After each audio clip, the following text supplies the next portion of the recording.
Um, uh, Thank you all, and I want to begin by thanking Parasite, again, as everyone is doing, for such a fabulous, illuminating conference.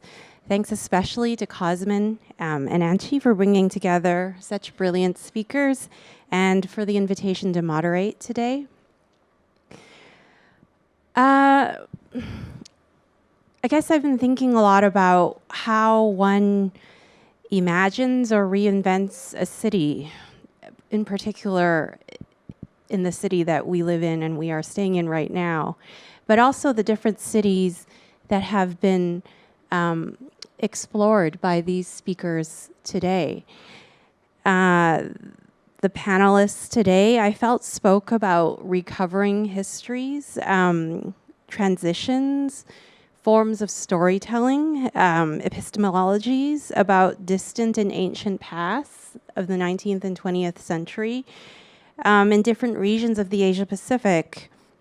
So I'll just kind of do a brief summary of what I felt was really interesting today from everyone's talk that I thought we could tie in together.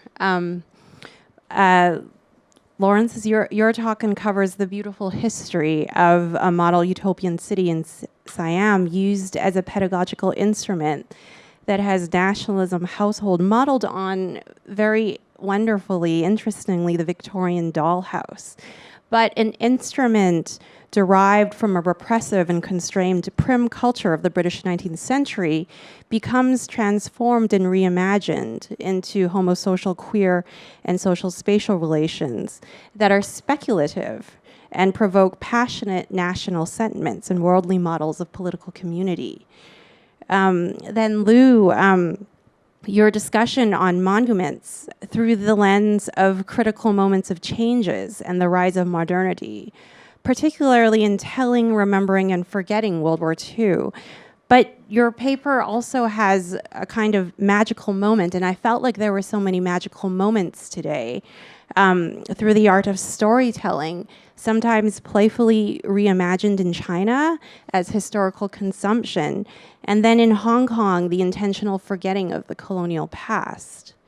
And Teren, who unfortunately can't be here today, explores this idea of magicians as historical agents, the unspoken interplay between magic and materiality, between feudalism and mystification, in particular looking at Islamic miracle workers that were central to late 19th century instructions on smelting gold.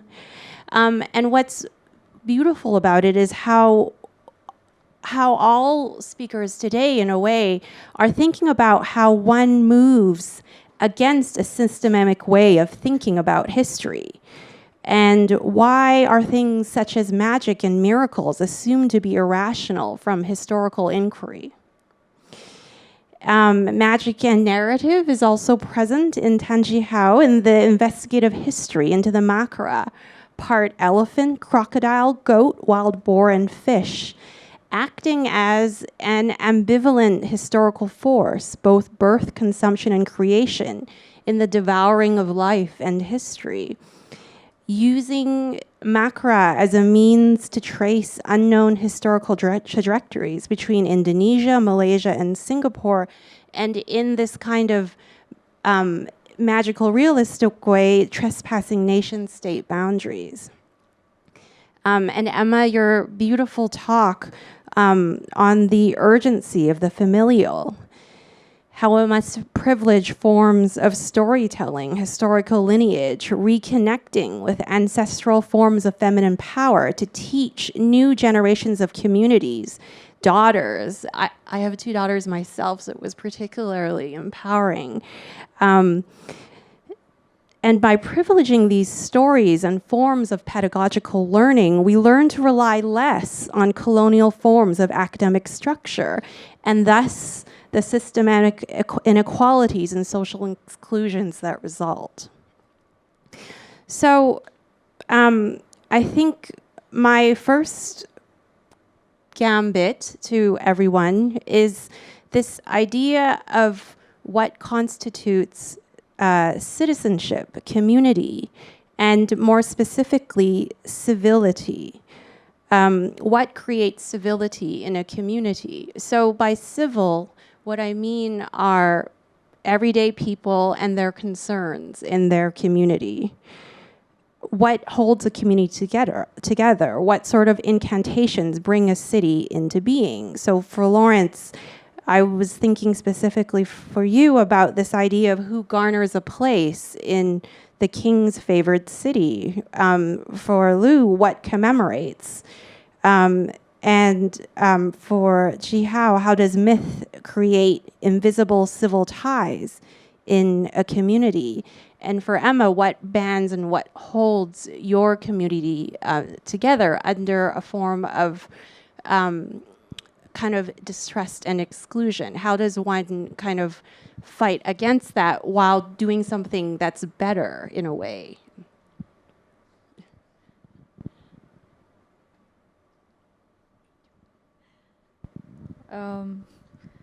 Well, I think I talked about in my speech that all the cases I worked on were intended or their meanings were designated by the authorities to commemorate a certain kind of historical moment. So it's interesting to see how these meanings began to change or even entirely forgotten because of their physical invisibility or because of the invisibility of their meanings. And of course, the citizens who are using them, I think there's a very famous line in Robert Moses's A Man Without Quality that monument, which should be really like grand and meant to be permanent, is the most invisible, even if it's still, at work in its original meaning, but it's still very invisible. I just to take an example of Hong Kong cenotaph. I mean, when I ask Hong Kong people, do you know where the cenotaph is? Do you know what it's for? I don't think I've got one positive answer from them. So, but we're using them. We pass them by every day. It's in our public space, but we might not really know what they are. But at a certain moment, they might certainly come up. I think recently there was also this reuse of the cenotaph. And its flags. If you check the news, you might see some. I think we also talked about this just now at the break. And so the citizens, their relation with the monument is quite unstable in a way. Like sometimes they suddenly remember, okay, there's something we can rely on, but most of the time, well, they just ignore them. But I think this is also why contemporary art and also the projects I introduce might also be interesting in relating to the idea of memories of the people, like memory, how individual or artistic approach could, show a different approach towards these monuments and the meanings and memories come with them. So yeah, I think this interplay between the forgetfulness, amnesia, and remembrance, invisibility, and visibility, and art, in this sense, I think all play a role here. Yeah. And Lawrence, I felt that there were ties between your papers because in a way, this idea of architecture really plays into this idea of how this relationship between architecture and citizenship. So, for example, in your talk, one becomes a citizen of Dusitani by being allowed to to build, from what I understand from building a house within that model city. Could you speak more about the relationship?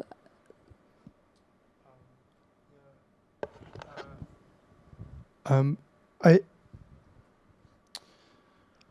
I'm not sure. I'm not sure citizenship really applies to the case study that I looked at. In Thai history, citizenship really doesn't become a kind of like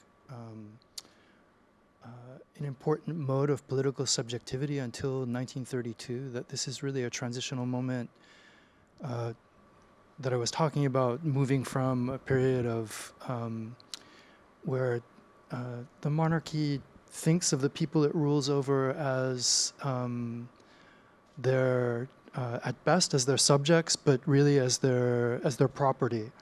And I think that it's at this moment in the early 20th century that the monarchy, as it's trying to compete, as it's trying to enter the world capitalist market as a player, is really starting to understand that it now needs to reconceive of itself in a new way, and to also reconceive of the territories that it rules over. So I don't know, I hope it was clear that even though I'm kind of describing the case study of this miniature city as an example of a queer utopia, that there's nothing necessarily progressive about it, that in many ways it's a kind of it becomes an instrument of oppression and exploitation. Yeah, but So it's like a kind of, it's not utopic, or it's dystopic, or it's another form of kind of repression. it's a speculative image of what a city could be, but it's not necessarily, say, it's certainly a utopia if you're a member of the ruling class of Siam, but it's not a utopia, say, for any of the migrant workers or farmers whose labor is actually going into building the city, that it's a very kind of exclusive utopia. Hmm.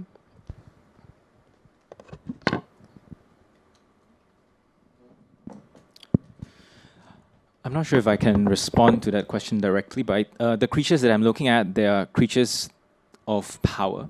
They are signs of power, and the ancient monuments are literally sites of power, right? So in that sense, these are not images of the people; these are images of power. I think my intention to trace the history of these composite imaginings is to really understand that these claims, when the nation states claim that these creatures belong to themselves exclusively, the moment you historicize these creatures, they become that itself challenge their discourse. So it is by looking at the history of power that one is able to understand how power is a constructed discourse. So that is the intention of that project.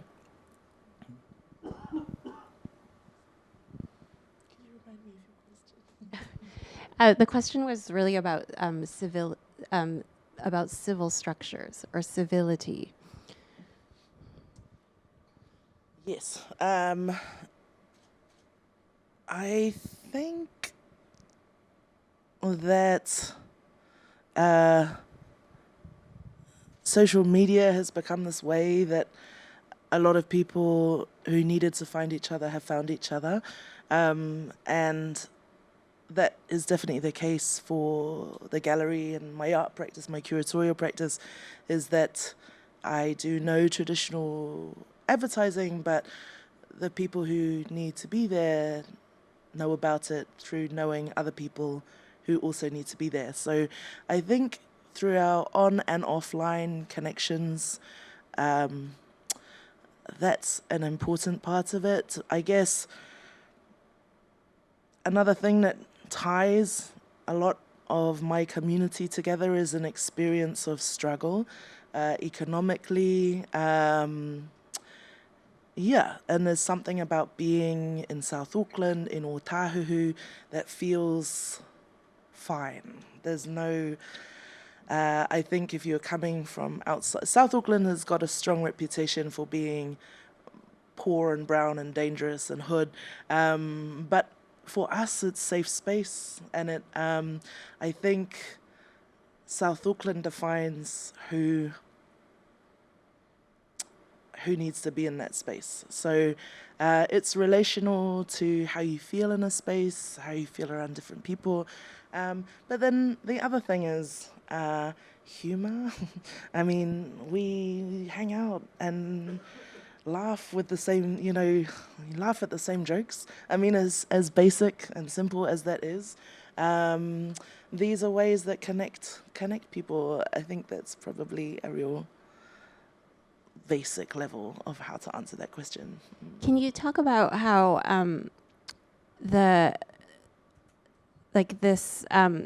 about tattooing and how that acts as a form of community ties? Yep. So I guess pre-contact tattooing, visual vocabulary, in the spaces that those art forms came from, was a language that people from those areas could understand. Julia talks about, if you're from Meke or from where she's from, you used to be able to read the marks on another woman before they open their mouths. And we don't have that connection in that way so much in diaspora, or since we're now in a process of reviving tattoo. Papua New Guinean situation is very different from Fiji. Fiji, it's gone. We have no more framework for reading tattoo language. So I think, like, for example, I mean, I didn't show a lot of really beautiful photographs of Julia's work, but in the exhibition you could see Julia's aesthetic is what connects us all together. She uses very pared back vocabulary of lines and arrows and dots, yet on every single woman it looks completely different. So Julia has, I mean, that's why I joke about us being Julia's children. We all know that we're connected because her practice has formed a community that we're all part of now. And it just happens to be a community of some pretty formidable brown women. You made me think maybe I have a more intelligent response to your original question, but I was thinking about really the kind of maybe the dialectic between community space or civil space and public space in a city, and that if you think of the cities of the cities that become important in 19th, early 20th century Southeast Asia, that there are really these incredibly fractious spaces where you have all of these different populations, these multiple, different diasporas coming together to exist in this one space. And one can imagine the kinds of, well, you don't need to imagine, actually, history has all these examples of riots that erupt between different commercial interests, different linguistic groups, different clans, different guilds. And I was just thinking, in architecture, when we describe a space or a detail of a composition as urbanistic, what we mean is that it's incredibly messy. But at the same time, there's an expectation that even though the city is this really fractious space, that the city is also meant to become this productive organism, right? This is the whole point of urban planning. How do you coordinate a city so that it's actually, you can get from point A to point B, you can, in the least amount of time, how, somehow the city can fit into a larger world economy, can produce things, can move things around, can organize labor to create things that can be traded on the world market. And I was thinking, you're in many ways, one of the things that your curatorial practice is uncovering is maybe not the meaning behind these things, but a form of recognition. And I just was thinking about how, so maybe there are certain marks that are really particular to one experience of place. But at what point do those marks become part of a universal language, right? Where they're sort of how can I say this? Like it's something is a cipher, and therefore it's only legible to a small community. But then when does it become a kind of a language that can be understood like across, like in a trans-diasporic way?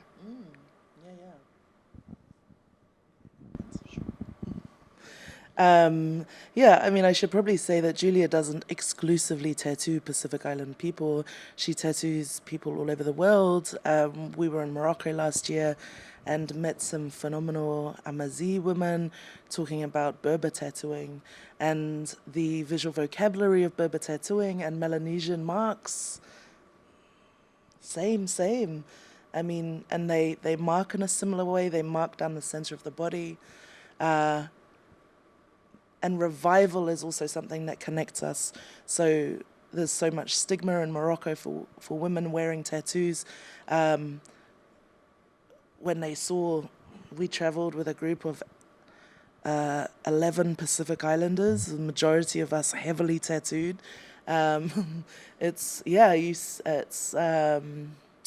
We connect with people on the basis of survival and revival, but definitely on the simplest of motifs.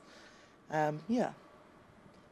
I think that's interesting also in relation to your paper, how different ciphers, symbols, particularly in relation to monuments, create a kind of one understanding of history, but then also maybe what might be further of interest is this idea of how different cities and different communities decolonize these monuments, and whether there are similarities in the way that the ciphers of colonial symbols are turned upside down in different communities, where one community can say, oh yes, we also chopped off the head, or so.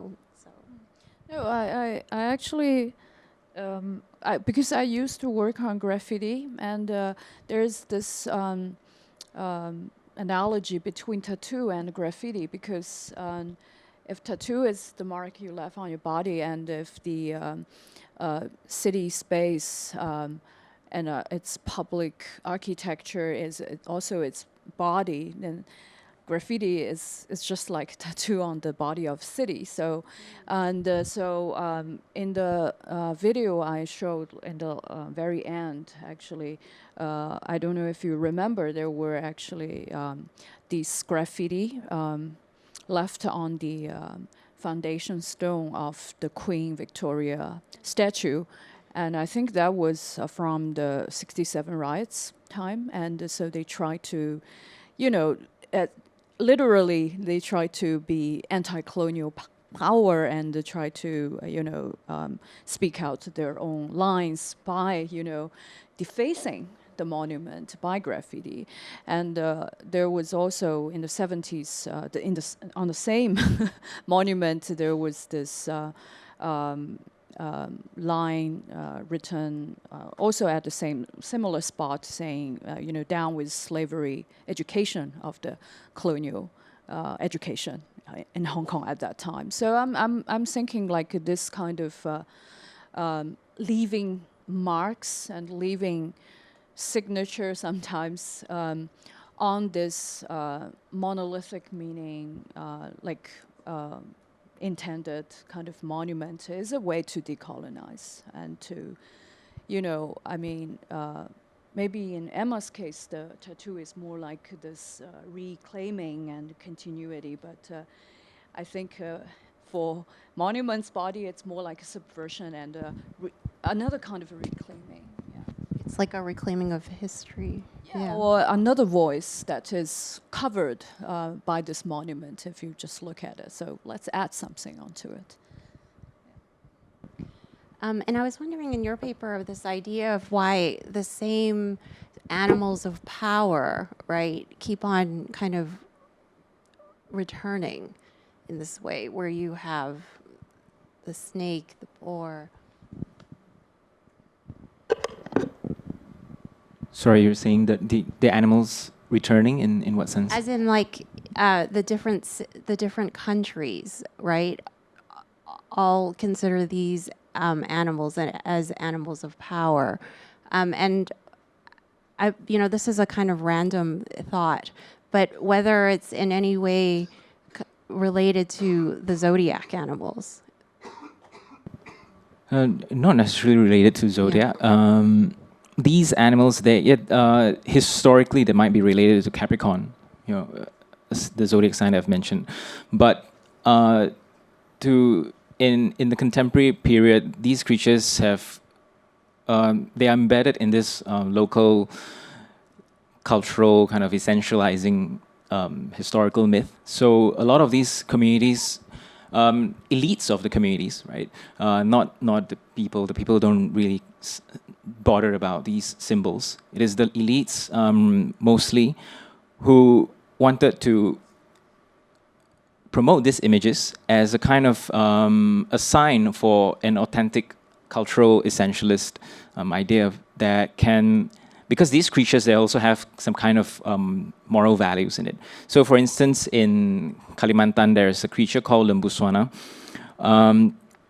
and it's constituted by multiple parts. So different animal parts represents different wisdom for the government. So there's this monument that they donated to Darwin University, and there's a list of how the elephant trunk represents, for instance, transparency, or how the chicken claws represents courageous administrative system. So you can see how these composite images, they're not really about the cultures per se.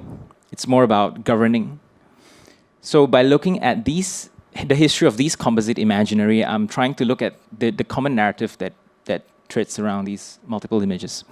And I think it's also important to, there's this reference that I just want to point out. It's a book written by David Wingro. It's about the origin of monsters. So he's talking about how chimeric monsters generally becomes more prevalent during a time when civilizations progress. He's talking about the Indus Valley. So he described the composite imaginings as a kind of bureaucratic gaze that encapsulates a desire for leaders, rulers, sovereigns to see the multiple as one. Yeah. To see diversity within the singularity of a composite. Yeah. I think we can kind of segue from that into talking about forms of power. And how particular symbols and monuments and inscriptions act as forms of power within particular communities. I guess, Emma, you were talking about how, in a way, tattooing is a form of empowerment, where there are, particular, especially with women, inherent representations of beauty that are oppressed onto feminine bodies, and by deciding what is inscripted on your body, it's a form of empowerment. Do you speak more about that? Yeah, no, it is absolutely that. I think I feel like, yeah, that's, I think particularly the Fijian tattooing, the vengia, which sits around the loins, the buttocks, the mouth, these are really particular kinds of empowerment. For the Fijian woman who Julia's tattooed in the last year with the full set of vengia, which is vulva, buttocks, back, chest, arms, and mouth. and thighs. Not only is it a process of letting someone who is not a lover or a doctor completely scrutinize and shift your body around naked and hairless. It's, there's a lot of vulnerability kind of things that you have to bash through to even be tattooed there. But what, in my experience, the process creates is a shift in our relationship with our own parts of the body which live under clothes, that we have inherited so much shame around, especially if they're fat. I mentioned something in Kinshasa which really led to a lot of lost in translation thing, which was try and say it in English and try not to be confusing again. But basically, for example, in New Zealand, our Pacific communities have got the highest rates of preventable cancers, Pacific women.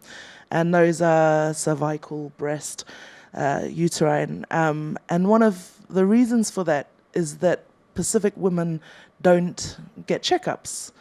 And one of the reasons for that is because we do not like to be seen naked by someone who is not a lover or a family member, within boundaries. So there's real life implications of this embodied shame and invisibility of our bodies, which has come through adopting British sensibilities, Christian ideas of what is allowed to be celebrated and what is not, that is resulting in, our women dying for no reason. And so empowering our bodies and talking about empowering our bodies, I'm sorry, I just have to say it, I know it's crude, but it's Saturday night, like fat pussies, like it's just, we can talk about these things. It changes everything when you can talk about it. Sorry, this forum might not be the right one, but It's always the right one. for example, after I was tattooed, I was filmed for a documentary, and now naked, I am going around film festivals as that naked, chubby girl. And, I actually have unshackled the burden of shame from my body. It's something I'd lived with for 36 years until that moment. So I mean, this is one of the reasons I find it hard to theorize about Julia's work, because it is such a lived personal experience. I can't say much more than that. Yeah. Lawrence, wondering if you wanted to talk a little bit about ideas of power and privilege. Sure.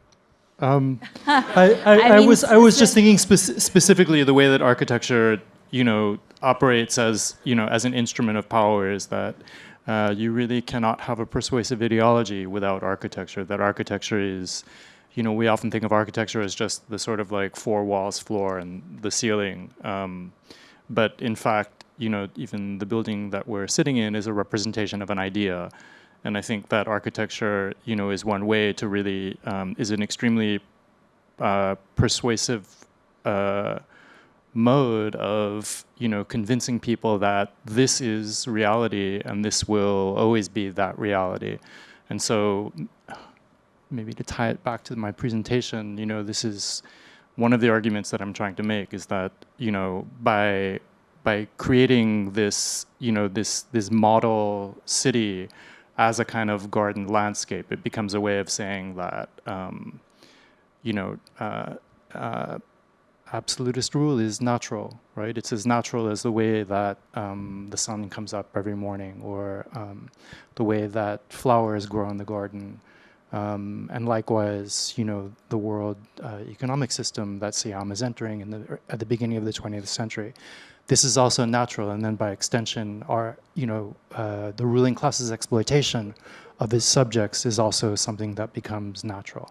And you can maybe make that extension into the ways that, the city that surrounds us, is a built environment. Human beings built it. It's been, capital has funded this, but it's something that we accept as inevitable and natural and cannot be changed.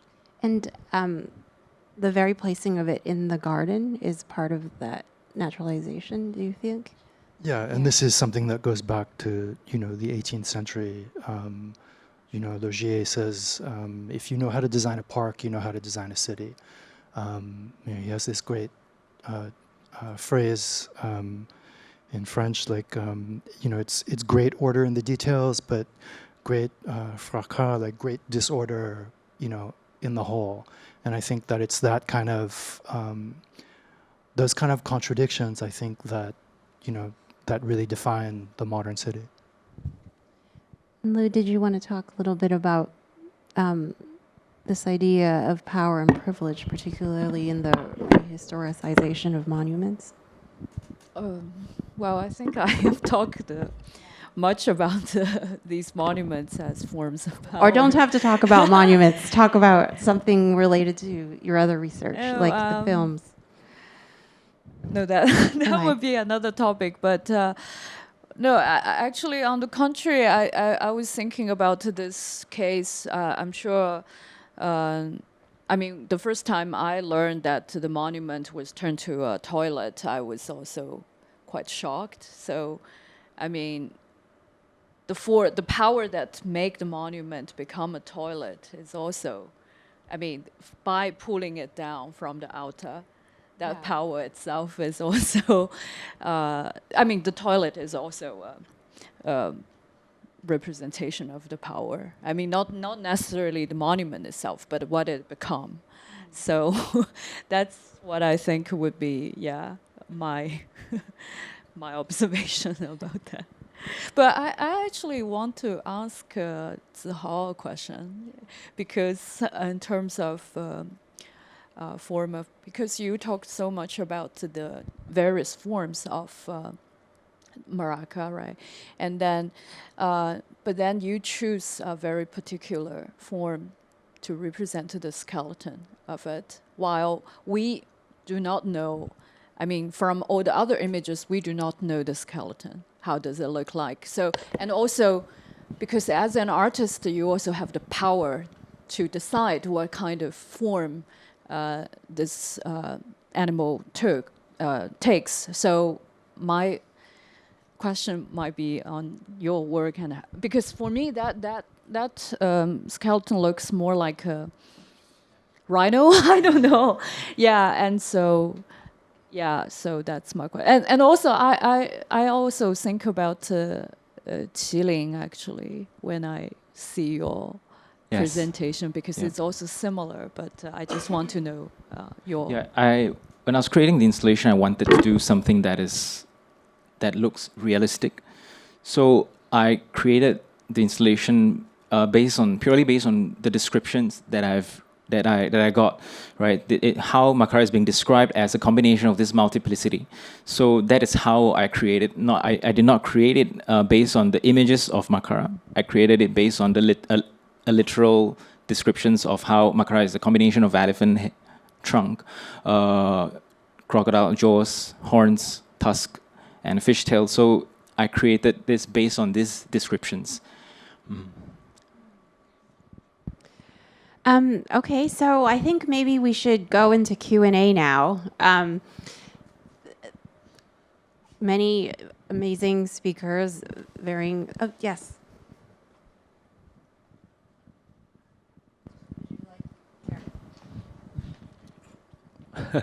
Okay. I apologize if I sneeze. Oh, sorry. Oh, sorry. Go ahead. That's okay. Go. I have a question for Emma, actually. I would like to know a little bit more of the process when you actually went to the university and studied the instruments. And what was it that you found there? And were there collections of imagery of these tattoos?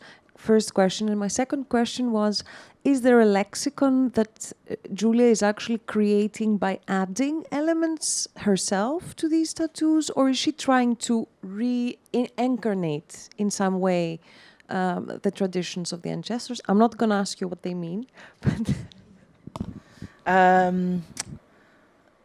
our experience at the museum was interesting. We had a connection because the second largest collection, Fijian collection outside of Fiji, is Cambridge, and so they have a large research group of PhD experts on Fijian objects, and they're very accessible. So we reached out to them. They facilitated this opportunity for us to go and view not only Fijian but Papua New Guinean tattoo instruments that they had. Papua New Guinea is one of the most collected. I mean, the PNG collections all around the world are insane, and so they have so much photography of Papua New Guinean tattooing, and it was a lot more wider spread. It's a much bigger country, and also still practiced, I mean, up to one generation ago. So there is no photographic evidence of Fijian tattooing. So the two illustrations I showed are the only two illustrations. There is a German tattoo anthropologist called Lars Krutek who has written a lot about us. And, you know, he's got a good website. And he's done some, like, illustrations, I guess. But, yeah, I don't like his tone. Yeah, the museum experience was interesting. I mean, I kind of ended up getting in a bit of a fight with the collections person because about the imagery, I asked to see some imagery from where I'm from in Fiji, and we ended up having an argument because she was trying to tell me that the photographs were truth. I was like, I mean, there's a white person behind the camera, there's a Fijian person in front of the camera. That dynamic is what that photograph represents. Truth, no. But I was quite amazed that someone of such scholarship, working in a museum like that, subscribes to that belief system that actually everything that they hold is the truth. Yeah, that was an interesting experience. And also the tattoo tools, I mean, we were there during the large exhibition Oceania last year. The conversation about repatriation is very hot right now. The Chileans were doing some good work shaking it up. With the Easter Island objects that were stolen, which the British Museum refuses to give back. The conversation is really actually ugly. And I was in Berlin last year speaking at this conference about decolonizing the museum. And I found the conversation about repatriation and decolonizing the museum kind of easier in Germany than in the UK, where I think the empire just will not let go. So with Julia's practice, she's definitely drawing on a lot of photographic evidence that she's looked at over the years, drawing on the understanding that still sits within their people of the meanings, the connection of the different motifs. So what she'll often do when she talks to someone is she'll ask them what they connect to the strongest, the sky, the water, or the earth. And she builds a unique interpretation of that person in that moment, using this vocabulary of motifs and lines. And I mean, I think when you do tattooing, like in a traditional Western sense, like, come see,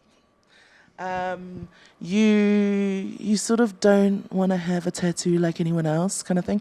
But the thing with Julia's work is that we are all so visually connected. I mean, I have these 3 dots around my mouth on each corner. I can tell you 10 women right now who've got 3 dots on different points of their bodies. It doesn't concern me. It means that we're part of something that is, I think, has grown in diaspora, that means something else in diaspora, but it's pretty cool. I think it was, Auntie, did you have a question, or who was speaking? Yeah, just yeah, I guess comment question. I just wanted to react a little bit on, like, I would try not to compare graffiti to tattoo, because I think it falls into something that in history has already demonized tattoo in that sense by comparing it in like a visual field that is rendered as criminal. No, it's like this criminalization of tattooing and comparing. It's. I think it's two different terms, obviously. I'm not criminalizing No, I know. graffiti in the first place. I mean, think I they're understand both this nice. idea of like the skin of the city, and therefore, if someone writes something on that skin, but there's like this ghost of Adolf Loos, no, where precisely he compared a lot of Pacific tattooing to the tattooing of criminals and all the ornament, or like the criminalizing all ideas of ornament, etc. I think people in the room, some of them know that text, but I just wanted to say that when we were speaking about empowering in the tattoo, I felt that more the practice that you're doing, I felt just hearing you speak that the empowerment was not, came really at the point when you said, like, so what does it mean? And then, like, to have the power to establish a new meaning and create like a new tradition in a sense. Like, how do you just said it right away on this relationship of an imagined community that happens because of this shared image that is in different skins. And I think just coming to Melissa's idea of I can't even say it in my dyslexia, not citizenship, because she was saying citizenry, yeah, Civility. or civility, Yeah. yeah. It happens. It's not necessarily like people living in a city, but in this imagined Yes. community, no, that Benedict can happen. Anderson, yeah. Anyway, just. Yeah, I just, since you invoked Loos, I think it's also important to note that, you know, part of Loos's criminalization or his disdain for things like tattooing and graffiti are really part of an understanding of modernity that has no room for enchantment. And I think that in many ways, one of the ways that, you know, historians are now trying to understand modernity as not just a sort of phenomenon that emerges in in the industrial acumen in Central Europe and then diffuses to the rest of the world, is that, you know, can there be such a thing as modernity with enchantment, right, in other parts of the world? You know, and in this way, other parts of the world become much more agents of modernity than, you know, copiers of modernity. Other questions? Hello.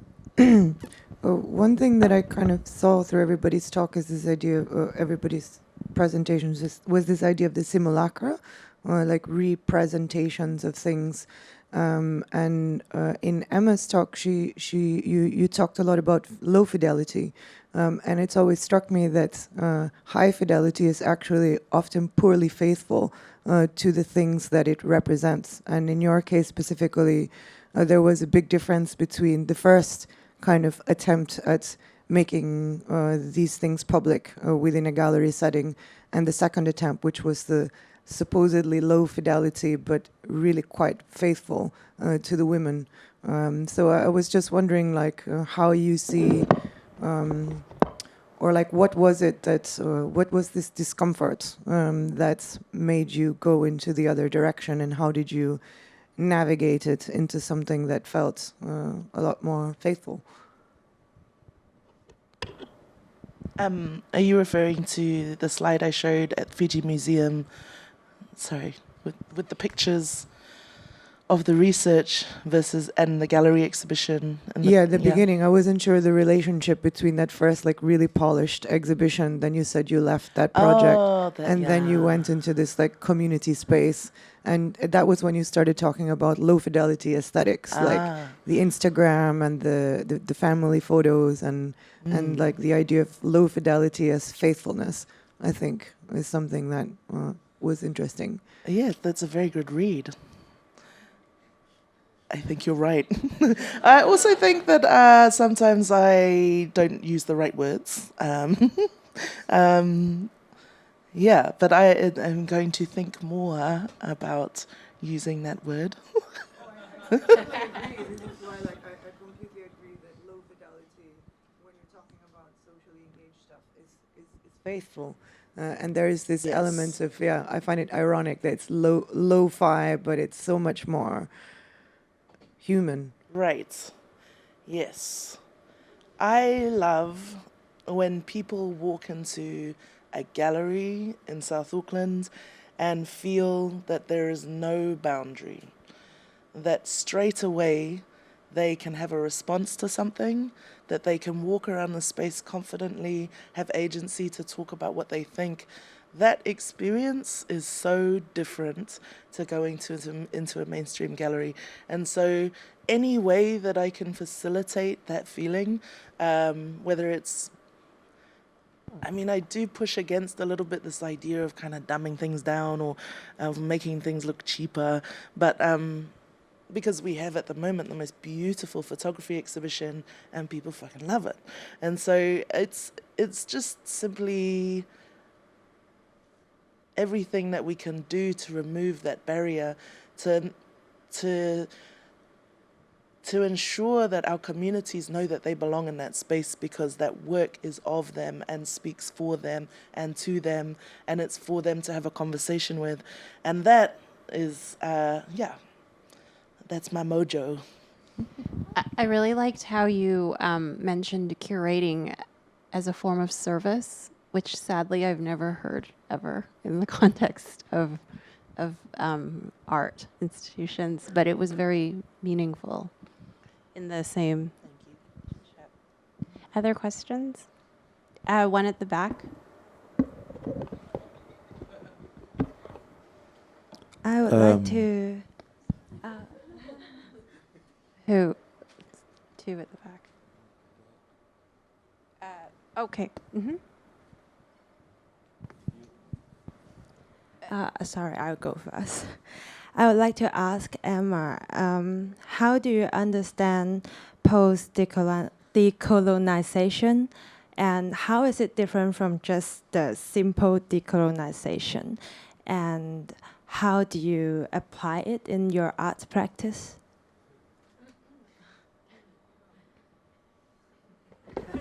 We've just been told we only have 5 minutes, so that's a really big question. Actually, I think Bonaventure might have some thoughts.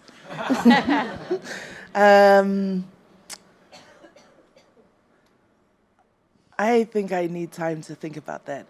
I mean, the comment and the thing, I guess, decolonization has become this kind of thing that gets talked about at Documenta and places that in those settings it feels like a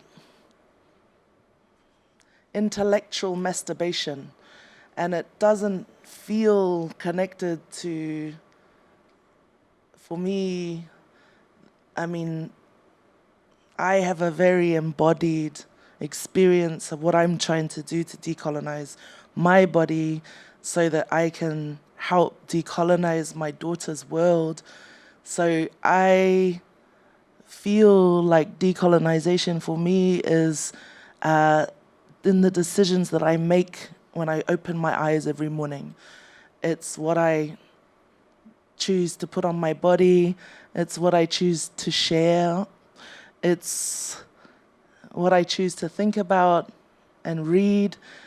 I mean, it's these sort of micro moves that affect people and our relationships with other people. And this is what we can do, I think, in a world which is literally burning and falling apart.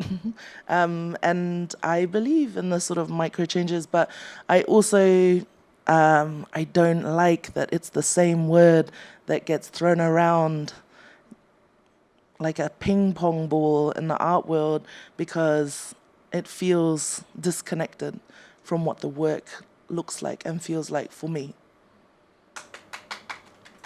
Thank you. Polite clap. So I think that's a good note to end. I'd like to thank...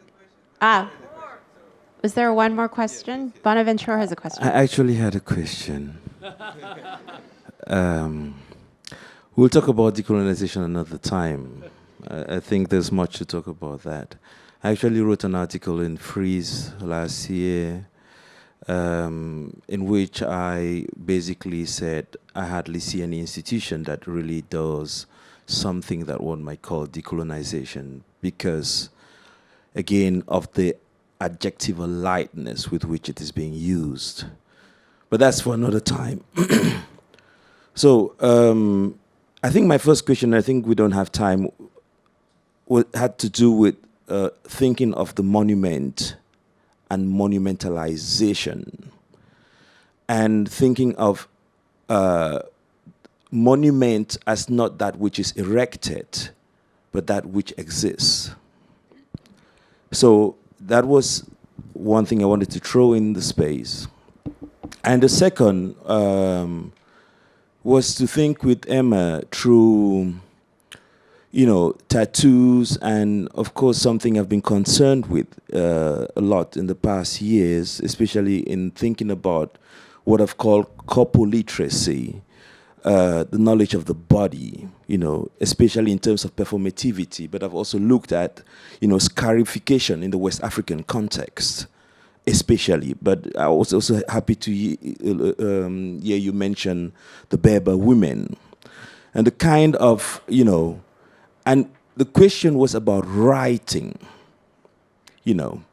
So beyond notions of belonging, notions of beauty, and so on and so forth, but the purposefulness of writing something, the need to inscribe. So even, and I really like when Julia says, it means everything to me but nothing to you, which actually implies a certain degree of, you have to be initiated to be able to understand, But I'm interested in that notion of writing and passing down information, from the mother to the daughter, and so on and so forth. And what happens in that generation that was skipped? What amount of knowledge gets lost in that space? But maybe you can say something about that, that inscribing knowledge on the body and through the body.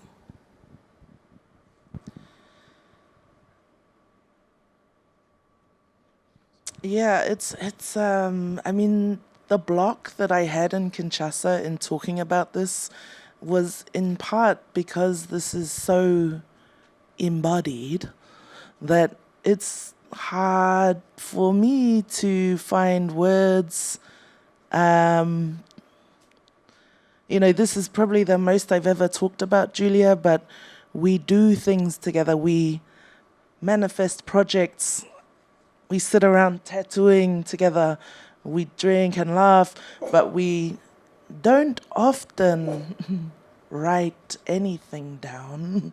But the lovely thing about the exhibition was in the writing, those women who, Julia, Emmeline, Michaelin, none of them felt like writers.